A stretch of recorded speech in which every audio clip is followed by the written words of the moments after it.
أعوذ بالله السميع العليم من الشيطان اللعين الرجيم بسم الله الرحمن الرحيم والصلاة والسلام على المعلم الأكبر سيدنا وحبيبنا محمد بن عبد الله وعلى آله وأصحابه وخلفائه أجمعين.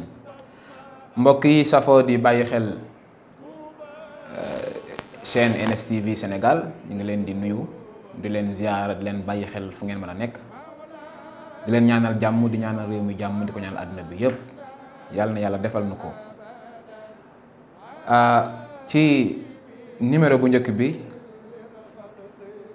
junjoon nañu leen al burdatu waxoon nañu kan mooy al imam al Busiri duñ ci sori insha allahu tey dañuy dugg rapidement ci téere bi waaye duñu ko firi comme ni ñu tàmmee di firi téere yi ci daara yi waaye dañuy joxe rek déggin yi ëpp solo yi nit ñi mën a jariñoo ci yonent bi sallallahu alayhi wa sallam jaare ko ci ay point benn benn ci kàttan yàlla su ko defee noonu lañ koy doxale insha allah. imam Busiri dafa tënk téere bi ci fukki bunt bu ci nekk mu am lu mu jagleel yonent bi sallallahu alayhi wa sallam.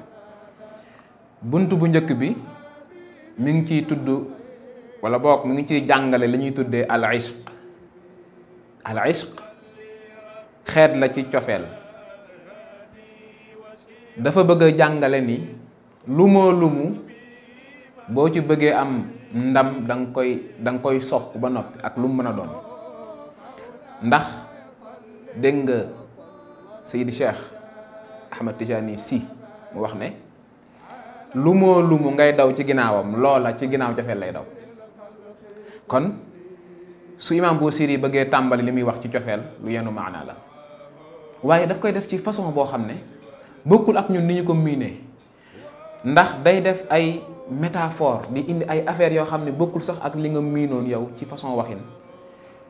ki mel ni Busiri ni mu toll Busiri di wax ak yonent bi sallallahu alayhi wa sallam nga foog ni ab coroom lay wax waaye dafa bëgg a jàngale ni cofeel ay maratib la ay étape la. xam nga sopp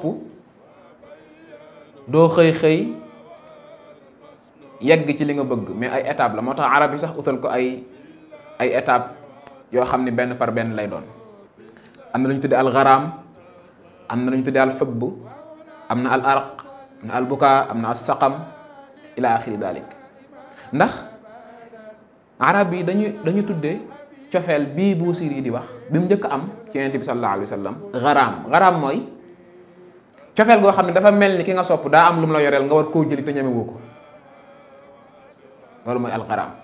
man nga ca yàgg nag li nga bëgg du feeñagum day mel ni bor boo ñemewul fa yeeku te xam nga ca kam nekk.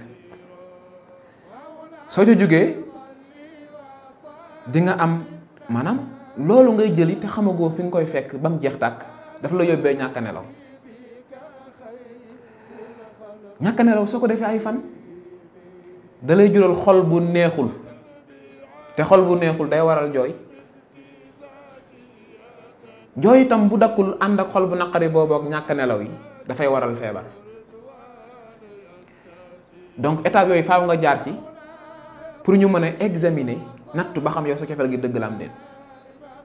moo tax muy wane ni étape yi may jaar ngeen di ma ci yedd yéen ñi xamul li may def xamul leen sax lu xew ndax dafa am objectif bu ma visé bëgg caa yegg.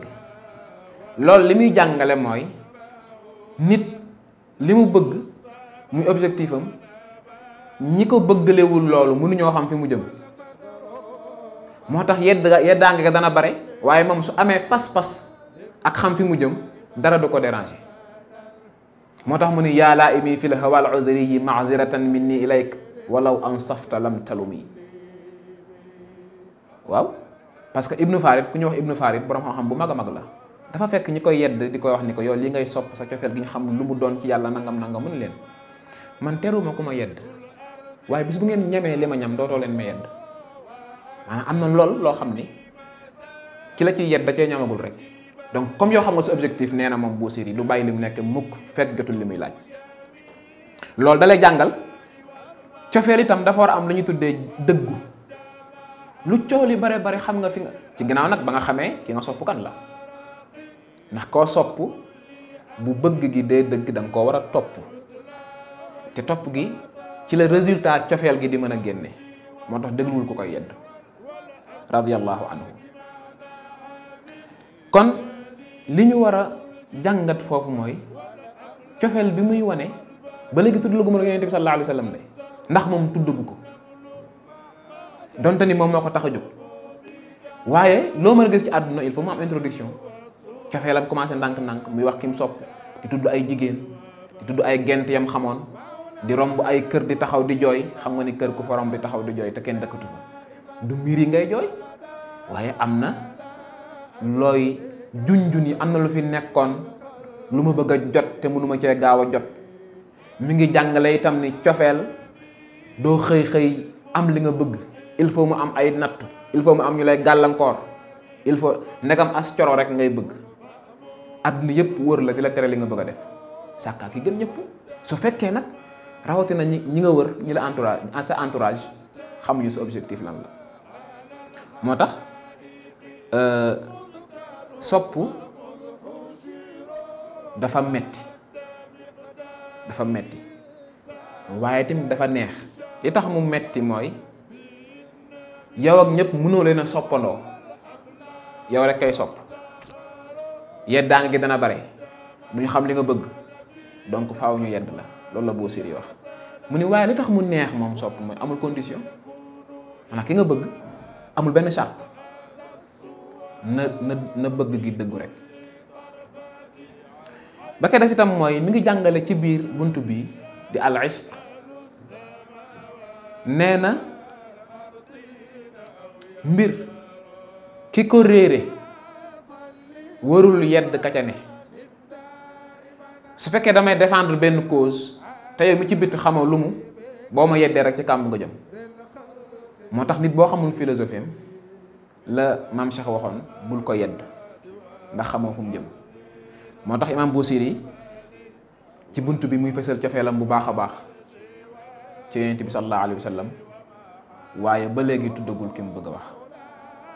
day jàngale rek ni soo bëggee yegg fi nga bëgg a jëm danga koy jaare fañ koy jaare, mooy cofeel. waaw yàlla sax jaamu yiñ koy jaamu yépp ak liñ koy defal yépp lenn dong mooy tax ñu mën a am li ñu soxla, mooy ñu am sopp ci moom ndax ñu mën a yegg ci moom. ndax loo soppul doo ko topp ni nga ko war a toppee. moo tax nit sax dana jaamu yàlla di ko jaamu ay at te tax ba léegi soppagu ko, moo tax yeggam di yeex, waaye soo soppee rek sa mbir ubbeeku. moo tax al imaamu Busiri di def xazal ci soppe yu mu amoon, waaye yonent bi sallallahu alayhi wa sallam la visé. su ko defee ci tënk bu gàtt loolu mooy bunt bu njëkk bi. suñu toppee incha allahu ci chaîne bii di Ines TV ñu indil leen ñetteelu tomb bi ci kàttan yàlla ci téere bii di burdatul madih lil imam al Busiri radiyallahu anhu. wa axiru da'wana an alhamdulillahi rabbil alamin. wassalaamu aleykum wa rahmatullah.